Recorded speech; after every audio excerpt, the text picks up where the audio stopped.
Welcome back to another episode, and today we're here to talk about Zelda's 25th anniversary. And we played so many Zelda games over the years, it's amazing. Like, looking at the shelf, we were actually going to put all of the Zelda games down here and kind of talk about them all, but there's just way too many. So we decided what we would do is just talk about some of our early experiences playing Zelda. What was your first memory seeing the original Legend of Zelda? You know what? This is probably going to blow your mind a little bit too. The very first NES game I ever saw and ever played was the original Legend of Zelda. What year was that? 1986. Yeah. There was a kid that had moved. It might have been 87, but there was a kid that moved from Arizona into Delta at Pinewood Elementary, where I was going. Yeah. And he had a Nintendo. I'd never even heard of one before. He invited me over after school to check it out. And the first game he put in was Legend of Zelda. Now, I had a VIC-20 at the time, which, great graphics and amazing sound as it had, was nothing to this. Yeah. My mind almost exploded on the inside of my head. It was just, so he invited you over. Yeah. And he's like, go check this out. check this out. Have you ever played Nintendo? And I said, what's Nintendo? And he said, oh, you got to see this. Yeah. And he put Zelda in. He pulled out this gold cartridge. Yeah. Just beautiful, shiny cartridge. And that caught my eye right away. Put it into the Nintendo, popped it down, hit power, then turned it off, took it out, and went, and then put it back in, hit power. Yeah, for sure. And that music started, that opening music with the waterfall. Yeah. And it just sent shivers up my arms. And then he started the game and he just handed me the controller and said, here, check it out. He's like, oh, you push this, go get your sword, push this for that. And sort of showed me the ropes. And I couldn't believe it. Because at that time, you'd never seen a game like this. And I'm just going to chime in with my own experience, which totally is the same as yours. I remember being at Mike Hull's house. Oh, man. Just down the road, this guy down the road from us at the time. And he had it hooked up, and he had, his parents bought him everything. And there's a couple of guys on my street that had everything, But he had a Nintendo, he had all the games, but he just didn't play. He didn't understand it. And I remember we went over there one day, me and my friend Andrew, and it was laid there, and I'm like, what's Zelda? What is this? And I remember seeing the weird commercials on TV at the time. I was like, what is this? And we put it in, and I walked out of that cave, and I'm looking at this world, and I'm like, what is this, an action game? What level is this? I didn't know how to play it. I didn't realize that this, would become an action RPG, per se. Yeah. I didn't understand, an action RPG adventure type of game. I didn't understand what that was, because that didn't exist at the time in this kind of way. I still, at that point, I gotta admit, I didn't quite understand it. And it wasn't until I went to another friend of mine's place, Jeff Curry. Do you remember him? Yes. Actually. Yeah. Another guy whose parents bought him everything. And I went over there in the summertime, and I knocked on his door, and nobody answered. And I'm like, I know he invited me over. So I went in, his parents were at work, a huge living room. And in the corner of the living room, he had turned the TV into the corner, and he had all of his games and stuff like that. He had all these huge pillows and all this great stuff, all this candy, and he's playing The Legend of Zelda, and he had the Nintendo Player's Guide. Yeah, so that's the book that we think is like the Bible of Nintendo. Absolutely. So he's sitting there, and I sat there next to him all afternoon, and I understood how to play this game. And when I got how you actually played the game, and you went to these different dungeons, got different items, made money, it blew my mind when I finally understood that you could actually have this kind of adventure on your own in your living room. I'm like, I gotta get this game. And it was one of the first games I sought out when I got my Nintendo, for sure. Just an amazing game. Once it clicked, because for that generation of games, it was so different. So different. It was awesome. And I had that guy there to sort of guide me through it at the beginning, so I knew a little more of what it was about. Yeah. But it took me so long to actually beat it. Yeah. Even with the Nintendo Player's Guide. Yeah. And I have to admit that even to this day, I've never finished the second quest. Yeah. Oh, I haven't either. I have to sit down someday and do it. I remember Andrew finished it back in the day, and I was always like, everything back then. I was like, wow, you actually finished the second quest. It was just like, I was so happy just to finish the original game, but man, how many times have you gone back and played Zelda? Hundreds. We did it. We did it about 3 months ago. Remember that? Yeah, we did. That's right. We sat down and went start to finish. All the way through it again. And so good. Such good memories, such good times with that.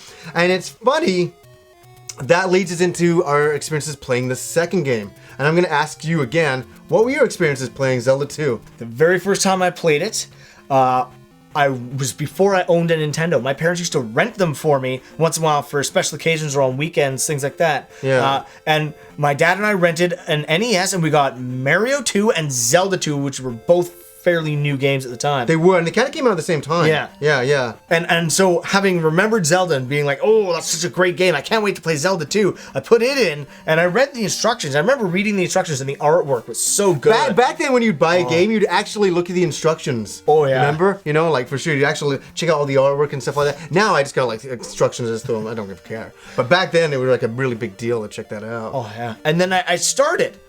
And so there's my top-down view. It looked very different, very different. And I'm kind of walking around the map, and these little things show up, and all of a sudden it goes side view. Yeah. And I remember just looking at that going, what happened to Zelda? What's going on? Once I got past that, though, and started figuring out how it worked, there are so many classic moments to this game. And when I finally got my own copy, because I rented it and I couldn't beat it, it was so long. Yeah. And you only had it for like 2 days. When I finally got my own copy, I just sat down and went through it like a ravenous beast. It was so good. Oh, man, those old palaces. Oh, with that theme? Yeah. Music. I just, you know, like, so many memories. I remember, it's funny playing The Adventures of Link back in the day. That took me months. Oh, yeah. Months. And I think a few phone calls to Nintendo. And then finally I got to the last boss, which was, you know, Shadow Link. The frustration. Oh. Holy, Shadow Link was, like, so insane. I used to, like, go insane by going insane. You know, that used to be the biggest frustration. I remember so many times I'm like, I can't do this. I'm not doing this. And I fucking eventually went back and I actually did it. And it felt like the greatest thing that I'd ever done in a video game, finishing Shadow Link. That was nuts. You know? And then that kicker moment when you realize all you really had to do was go to the far left, crouch, and stab. Yeah. And that's it. Years later. That's it. That's all you had to do to beat him. Years later. Yeah, when I remember, because I did the full fight, just like you, and just tearing hair and screaming. Yeah. And then you had hair back then. I did. Out. Absolutely. And then you read that and you just go, damn. God damn it. Damn. You know, it's funny though. There's something else that I really want to talk about, and I know we've discussed this a lot.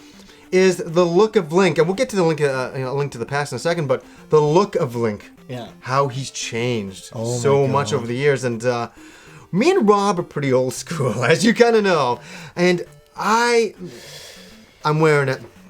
Look at this. Remember this.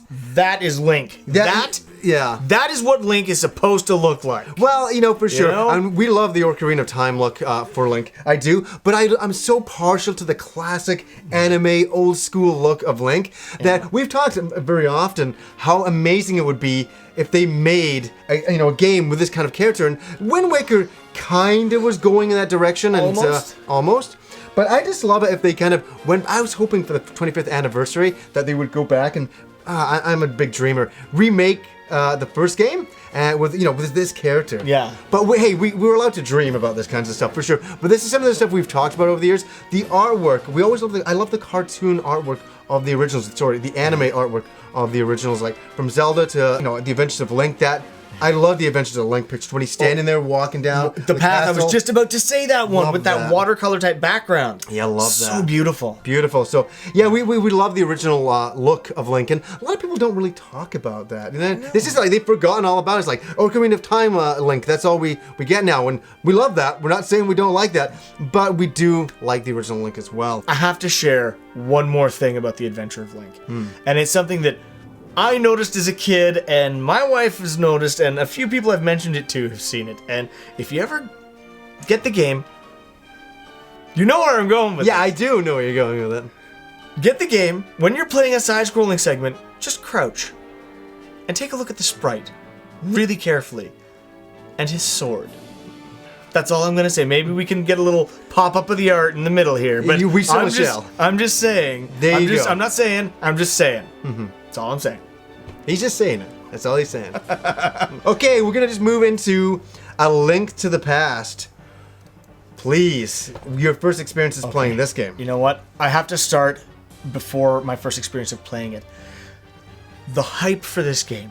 The Nintendo Power magazines, reading them, poring over every screenshot, drooling about this game. Because it was back to the original top-down format with such amazing graphics on the new, at the time, Super Nintendo. There was a promotion with Pepsi where if you got 2 cap liners that had half of the drawing, the art from the front of the cartridge on each. If you get the match set of the two of them, you got a free copy of the game. What? I used to go to the Safeway at Scott and 64th and go to their recycled bottles bin and pull out all their Pepsi bottles and take the caps off of them and steal them and stick them in my pockets and run home and pull out the liners, hoping I'd win this game. Like, I did it every day, like 3 times a day. I was that fanatical trying to get it because I knew my parents wouldn't buy it for me. It was too expensive. That's hilarious. And I used to steal the cap liners, and they were like, "What are you doing?" And I said, "I just want the cap liners for the contest."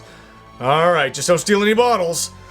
Taking the caps. That's funny, man. All day, man. I didn't even know about that. Oh, yeah. it was crazy. But the first time I played it, a kid in my neighborhood named Aaron Moyer got it. His mom had driven to the States and bought it and brought it back, and they set up a TV in their dining room, and his mom played it for about 20 minutes and gave him the controller. His mom played it? Oh yeah, she played it for about 20 minutes. Got bored, gave him the controller, and so he started playing, and he didn't know the games. Like, he wasn't as hardcore a gamer as we were. So I sat fairly patiently and watched him, and I think he finished maybe the first dungeon, and then he was like, "Well, I don't know what to do here. Do you want to try it?" I didn't leave his house until after dark. I was in the dark world before I left his house. That's crazy. I got the other 2 of the pendants and the Master Sword, and was in the dark world with the Moon Pearl. Yeah. Before I left his house.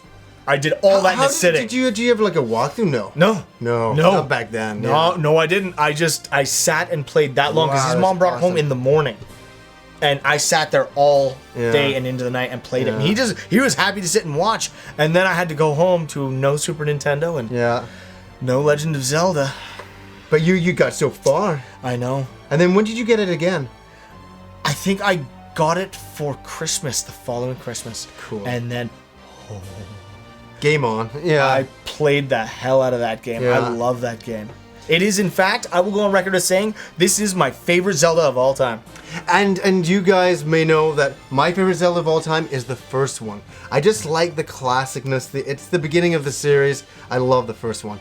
And I did an entire video game memories episode talking about the very first time I played Zelda: A Link to the Past, and that was with Andrew down the street. I was knocking on his door, and he didn't answer, and finally he's like, "Come in." And he'd skipped school, and I went down into the basement and checked that out, and it was just like blew my mind. And I didn't want to look at it too long. I'm like, "Oh my god!" I'm like, "I'm out of here." Ran home, told my parents, I'm like, "We need to go get this." They're like, "Okay." It was the very first day. They're like, "Yeah, let's go and do that." I'm like, "Really? Just like that?" They're like, "Yeah."